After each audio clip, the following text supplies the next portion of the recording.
maxay salaadu uga khayr badan tahay hurdada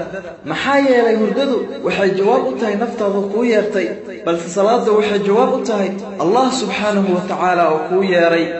salaadu waxay ka khayr badan tahay hurdada maxaa yeelay hurdadu waa dhimasho salaaduna waa nolol waxay ka khayr badan tahay hurdada maxaa yeelay hurdadu waxay raaxo u tahay jirka salaaduna waxay raaxo u tahay ruuxda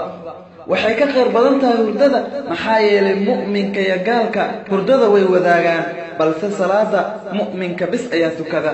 dadka salaada subax tukada waa koox la waafajiyay khayrka wajiyadoodu way ifaan sujuudahoodu way iftiimaan waqtiyadoodu way barakaysan yihiin haddaad ka mid tahay Allah subhanahu wa ta'ala kumahdi fadligaas uu ku siiyay haddaadan ka mid ahayna Allah subhanahu wa ta'ala ka bari inuu ayaga kugu daro maxaa salaada subax ka qurux badan fariidadeeda waajibka ah waxay ka dhigaysaa mid ku jira dimada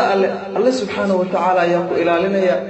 sunnooyinkeeduna dunida iyo waxa dhex ahaadaba way ka khayr badan yihiin quraankeeduna waa mid mashhuud oo la xaadiro inna qur'aan al-fajr kana mashhuuda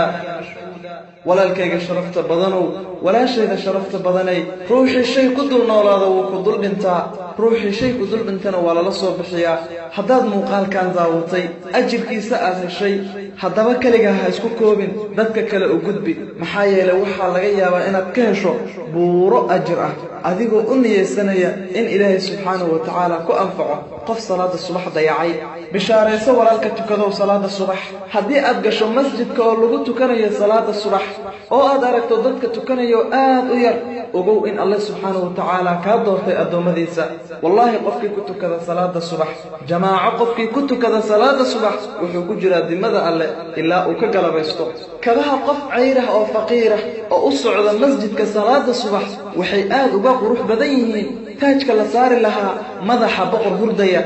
haddaad markaad rabtana iska hurdo markaad rabtana iska soo kacdo salaadahana aadan ilaalin muhiimadda aadan siinin weligaa murugo ayaad ku jiri doontaa maxaa yeelay salaada ayaan ayadu muhiim ku ahayn sida oo kale alle subxaanahu wa tacaala muhiim uma tihid oo mar waliba murugooyin iyo dhibaatooyin ayaad dhexda kaga jiraysaa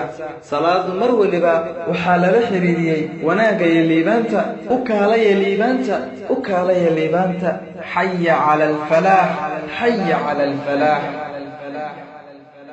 walaalkayga iyo walaashayda muslimadda ahow haddaba muuqaalkan u gudbi qof kastood la jeceshahay wanaagga wassalaamu calaykum waraxmatullaahi wabarakaatuh